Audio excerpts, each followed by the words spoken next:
Glória a Deus. Bom dia, amados. Bom dia mesmo. Graças a Deus que nos dá a vitória.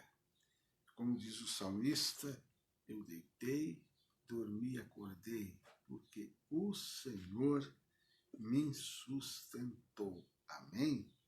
Louvado seja Deus. Graças a Deus, Deus proverá. É o que está escrito aqui, ó, Jeová Jiré, né? Está escrito Jeová Jiré. Quer dizer, Deus proverá. Quem disse isso, primeira vez, foi o Abraão. Quando ele estava subindo o Monte Moriá, Deus tinha pedido para ele sacrificar ali o seu filho. Então, o filho, ele estava subindo, tinha lenha, tinha um cutelo, mas não tinha um cordeiro. E o Isaac sabia que tinha que ter um cordeiro. Então ele pergunta, pai, a lenha está aqui, o cutelo está aqui, mas cadê o cordeiro? Então ali o menino já sabia, poxa, o cordeiro vai ser eu. Mas só que Abraão, sabiamente, ao invés de ele falar, ó, meu filho, vai ser você, vou sacrificar você. Ele disse, olha, meu filho, Deus proverá. Então a gente vê a fé do Abraão. Ele tinha certeza que alguma coisa Deus iria fazer. E quando ele foi subir, ele falou com os funcionários dele o seguinte, olha, nós, quer dizer, ele e o filho dele, nós vamos subir o monte, vamos adorar a Deus, vamos sacrificar e voltar. Agora, ele sabia que ele ia matar o filho dele, mas ele fala que eles iriam voltar.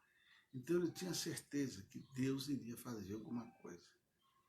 Então, foi aonde ele declarou para o filho dele, Deus proverá. Glória a Deus por isso. Deus proverá. Amém? Queridos, e nós estamos hoje no último capítulo de 2 Samuel. Olha só. Glória a Deus. Certo? O livro de 1 Samuel, ele deteve mais na história de Saul.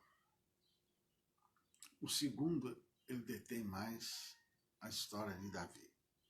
Depois nós vamos começar 1 Reis, que é contando também história dos reis de Israel. Vai falar não só de Davi, mas de outros reis que tiveram. E aqui no 2 Samuel 24, nós estamos encerrando. E com mais um momento do ministério de Davi. É um capítulo que fala da numeração do povo e o castigo que Deus enviou. Você vê que esse livro, esse capítulo aqui, ele trata exatamente de mais um erro de Davi.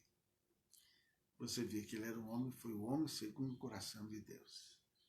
Mas você vê como ele errou, como ele tropeçou, atitudes que ele tomou. Então, muitas vezes, querido, a gente erra, a gente peca, a gente desobedece a Deus. Lógico que é de praxe as consequências virem. E há muitas pessoas que às vezes param de seguir a Deus, param de servir a Deus, param de obedecer, porque às vezes ela erra daqui, dali, falha daqui, dali, eu vou parar, vou desistir, estou desanimado. Mas você vê que vai terminar aqui tratando de mais um erro daquele homem de Deus. E o Davi, ele era um homem de Deus, ele era um ungido de Deus. O erro aqui que ele cometeu, queridos, é que Deus havia falado que iria multiplicar o povo. E ele tinha que crer nisso, ele tinha que confiar nisso, que Deus estava no controle, a gente fala, né? Que Deus estava no controle, que ia agir, que Deus iria cumprir o que prometeu. Mas ele manda contar, mas não era isso que Deus queria. Essa história, ela é contada aqui em Samuel. Então vamos lá. E depois em outro livro. Aqui diz, a ira do Senhor se tornou a ascender contra Israel e incitou a Davi contra eles. Em outro livro, queridos, nós vamos ver essa história, lá em Crônicas, lá fala que Satanás incitou a Davi. Aqui fala que foi Deus. A mesma história, mais na frente, nós vamos ver dizendo que foi Satanás.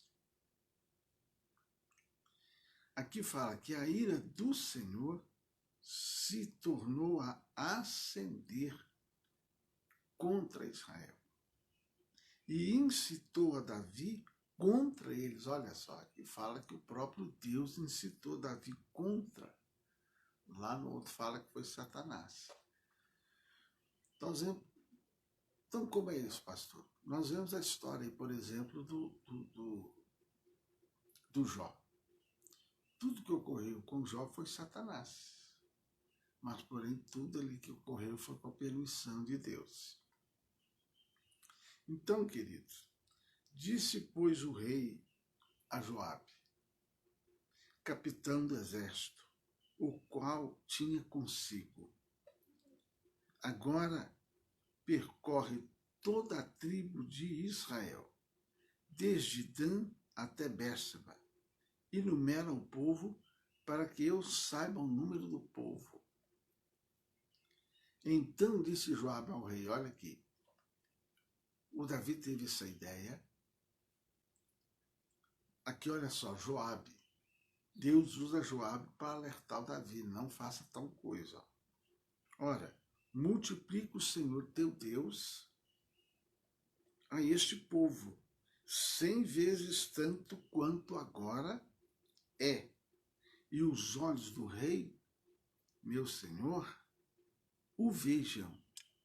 Mas por que deseja o rei, meu senhor, este negócio? Porque Joabe sabia que ele não deveria fazer essa contagem. E ele fala, Joabe, conta ao povo. Então, Deus usa Joabe para alertar ele. Creia em Deus, confie que Deus vai agir, confie que Deus vai operar, mas não faça isso, não conte o povo. Quantas vezes, queridos, Deus até usa pessoas para nos orientar. Quantas vezes talvez Deus já usou pessoas para orientar você, não faça tal coisa, não faça tal coisa. Você que é mãe, você que é pai, quantas vezes Deus usou você para dar uma orientação para teus filhos? Faça assim, não faça assim, não faça assim. E mesmo assim não foi ouvido, não foi escutado. E vem, meus amados, a consequência. Então vamos ver aqui.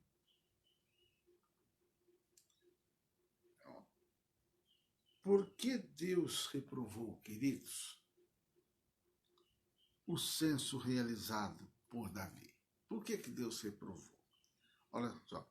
Porque ao agir assim, queridos, Davi mostrou um interesse muito grande em saber quantas pessoas poderiam ser convocadas para fortalecer o seu exército.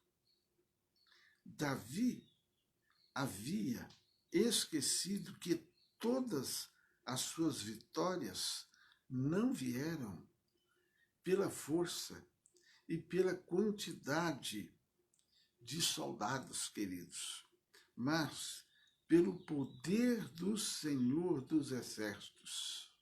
Então está aí a razão. Ele contou que ele iria descobrir quantos homens ele teria para ele convocar para a guerra. Só que Deus queria que crescesse nele. Deus queria que ele entendesse que a vitória dele vinha de lá. É o que Deus quer de nós. Que a gente entenda que a vitória tem que vir de lá. Só que muitas vezes a gente quer confiar na força do nosso braço. Por isso que a palavra de Deus diz, olha, maldito o homem que confia no homem. O homem que crê na força do seu braço. Porque é o propósito de Deus. A gente crê que vem de lá. Amém, queridos? Glória a Deus. Então, irmãos, o resultado disto é que veio um castigo. Ele contou, e o resultado disso, aí a partir do versículo 10, pesou o coração de Deus, pesou o coração de Davi, depois de haver numerado o povo, e disse, Davi ao Senhor, muito pequeno que fiz, porém agora, ó Senhor, peço-te que perdoes a iniquidade do teu servo, porque tenho procedido muito loucamente.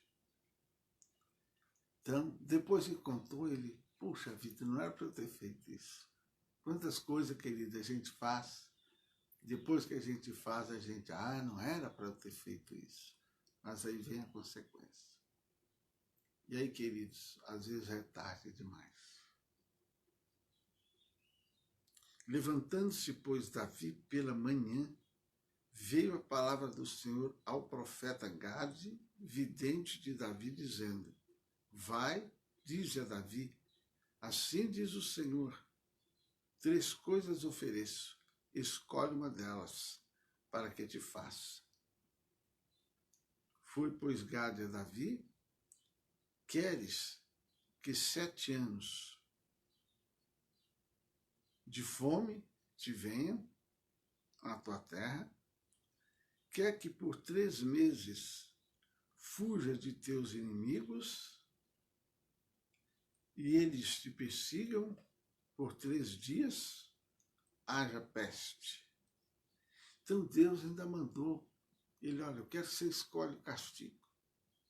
Você quer que venha 7 anos de fome?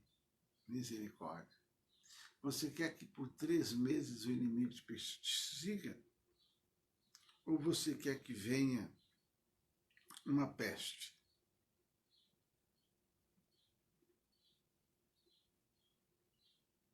Então disse Davi a Gade, estou em grande angústia, porém caiamos nas mãos do Senhor, porque muitas são as suas misericórdias, mas nas mãos dos homens não caia eu. Então enviou o Senhor a peste a Israel, desde a manhã até o tempo determinado. Desde Dan até Bérseba, morreram 70.000 homens do povo. Então, gente, olha aí, 70.000 homens morreram. 70.000 por causa do pecado de Davi. Não era para ele contar. Joabe alertou, não faça tal coisa. Mas ele, aquela questão de orgulho, de vaidade, de querer saber com quantos guerreiros ele poderia contar, ele manda contar. E Deus manda ele escolher. Se quer 7 anos de fome, se quer por 3 meses fugir do inimigo, ou você quer a peste. Aí ele falou, olha, eu quero cair nas mãos de Deus. Então Deus mandou a peste. Certo, amados? Então, aqui, irmãos, fala que foi Deus. Outro livro mais na frente nós vamos ver que fala que foi Satanás. É como essa questão do coronavírus. Fica a pergunta, é Deus ou Satanás? Quem é que está por trás? É Deus ou Satanás? Então é onde você vê muitos pastores, muitos pregadores falando, olha, é Deus, é a ação de Deus. Onde você já fala, é Satanás, é Satanás. É a mesma coisa aqui dessa história. Essa mesma história aqui fala que foi Deus, lá na frente vai falar que foi Satanás. Porque, na verdade, o próprio diabo, ele age. Até para ele agir dessa forma, é necessária a ação de Deus. Certo, queridos? Então, aqui morreram 70.000 homens. Foi necessário Davi se arrepender. É como aí, quantas pessoas já morreram por causa dessa Covid. E ela vai estar agindo até haver arrependimento. Mas é o diabo que está fazendo isso, é o diabo. É como aqui a história de Davi. Um fala que foi Deus, outro fala que foi o diabo. Na verdade, é o diabo, é. Mas mesmo quando o diabo age, houve uma legalidade. Houve uma permissão. Essa permissão é chamada pecado, chamar desobediência. Davi desobedeceu. Veio a consequência, certo? O mundo tem pecado. O mundo tem colhido, queridos, a consequência. Então, amados, do versículo 16 a 25, fala: estendendo, pois, o anjo a sua mão sobre Jerusalém para a destruir, o Senhor se arrependeu daquele mal e disse ao anjo que fazia destruição entre o povo: basta, agora retira a tua mão. E o anjo do Senhor estava junto à eira de Araúna, o Jebuseu. Então você viu, ó. E vendo Davi ao anjo que feria o povo, você vê, era uma peste. Era uma peste. Mas o que fala aqui? Havia um anjo ferindo. É como esse coronavírus, quem garante que não pode ser um anjo ferindo? Aqui era uma peste. Coronavírus não é uma peste? Aqui não fala que era uma peste? Só que quem estava causando aqui era a permissão de Deus, e quem é que estava trazendo aqui? Um anjo. Que nem a peste lá que matou lá no Egito o povo. Não foi um anjo que foi lá ferir? Então é errado concluir. Pode ser um anjo? Sim. Tem base bíblica? Tem. Ah, mas é o diabo. Então, mas aqui era o diabo. Um fala que era o diabo, um fala que era Deus. Mas tinha um anjo ali causando aquela peste. E olha aí, ó. Vendo Davi ao anjo que feria o povo, falou ao Senhor, dizendo: eis que eu sou que pequei, e eu que iniquamente procedi. Porém estas ovelhas que fizeram, seja, pois, a tua mão contra mim e contra a casa de meu pai. Então, queridos, a eira de Araúna. Que atitude, queridos, de fé poderia tocar o Altíssimo para cessar a maldição? Davi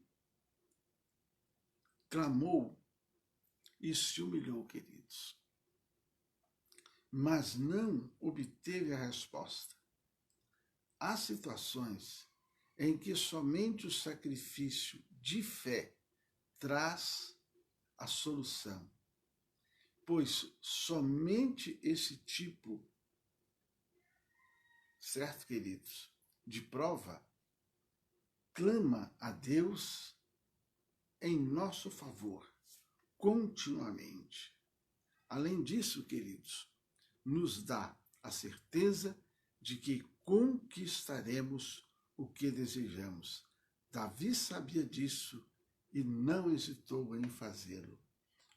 Davi subiu conforme a palavra de Gade, como o Senhor lhe tinha orientado, e olhou Araúna e viu que vinham para ele o rei e os seus servos. Saiu, pois, Araúna, inclinou-se diante do rei com o rosto em terra, e disse Araúna: por que vem o rei meu senhor ao teu servo? Disse Davi: para comprar a ti esta eira, a fim de edificar nela um altar ao Senhor. Disse Araúna: tome, ofereça o meu rei o que bem parecer. Certo, queridos? Tudo isso deu Araúna como um rei. Disse Araúna: ó Senhor teu Deus, tome prazer em ti. Porém o rei disse a Araúna: não, mas por preço justo te comprarei, porque não, olha aqui que lindo, não oferecerei ao Senhor meu Deus holocausto que não me custe nada. Davi comprou a eira e os bois por 50 ciclos de prata. Então, queridos, o que nós vemos aqui? Para parar aquela peste, Davi entendeu que ele tinha que sacrificar. Há momentos na vida, queridos, que a nossa oferta ela fala alto. Há momentos na vida que é importante sacrificar. E Davi, então, ele iria oferecer um sacrifício a Deus para parar aquela peste. Mas Araúna, quando soube, ele falou, não, Davi, já que é para Deus, eu vou te dar de graça. Mas é quando Davi assim, não, eu não quero oferecer a Deus uma coisa que não me custe nada. Então, queridos, nós estamos encerrando aqui hoje esse livro com este erro de Davi, com a morte de 70 mil homens por causa do seu erro, por causa do seu pecado. Nós vemos aqui Deus enviando uma peste, próprio Deus, através de um anjo, e para parar essa peste foi necessário Davi ter uma atitude de sacrificar. Ele se arrependeu, mas não resolveu só de se arrepender. Ele teve que sacrificar, ele teve que oferecer algo a Deus e algo que custasse algo a ele. Que Deus possa estar te orientando. Qual a postura que você deve tomar? Qual a atitude que você deve tomar? Como deve ser a sua consagração? Qual deve ser seu sacrifício? Qual deve ser a atitude que você deve tomar diante da situação, ora você enfrenta? E que o Espírito Santo de Deus nos oriente. Qual atitude a ser tomada diante dessa peste que temos enfrentado? Diante dessa situação que temos enfrentado. Amém? Querido Deus e Pai, autor e consumador de nossa fé, nós te damos graça pelo dia que o Senhor fez e que a tua boa mão seja sobre nossa vida. Que o Senhor venha nos guiar pelas veredas da justiça por amor do teu santo nome. Pai, que o Senhor venha falar à nossa mente, ao nosso coração. Quais as ações, quais as atitudes que devemos tomar nesse tempo de pandemia. Meu Deus, que já se arrasta aí por um ano. Que o Senhor venha nos direcionar, ó Pai amado. Venha nos direcionar, Senhor da glória. Venha nos direcionar. O Senhor sabe o caos que ela tem trazido, mortes, desemprego, o que ela tem ocorrido. Meu Deus, no caso de Davi, foi porque ele havia pecado, foi porque ele havia deixado de confiar no Senhor e contou o povo. Então isso aí levou ele a se arrepender, a buscar sua face. Senhor Deus, que a humanidade nesse instante possa entender que é hora de clamar, que é hora de arrepender, é hora de buscar ao Senhor. Que o teu Espírito Santo nos leve, nos oriente a tomar a postura certa, as decisões certas. Que o teu Espírito venha me direcionar como pastor, a transmitir a tua palavra, de forma que o povo chegue à mente do povo, ao coração do povo. Aquilo que devemos fazer, aquilo que tu queres que façamos. Diante da humanidade, diante do homem, é necessário usar uma máscara, é necessário usar um álcool gel, é necessário manter distanciamento. São a postura do homem. Mas o Senhor, qual a postura que o Senhor quer que tomemos?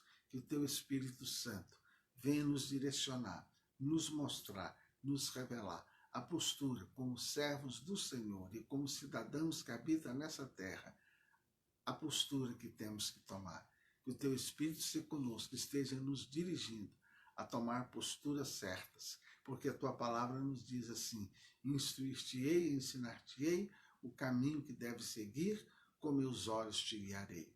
Sim, Espírito Santo, venha nos guiar a tomar a postura certa, as decisões certas, para que o nome do Senhor seja glorificado. Eu te peço, use misericórdia, guardai nossa casa, guardai nossos filhos, guardai o cônjuge, guardai nossos familiares, para a honra e glória do teu santo nome.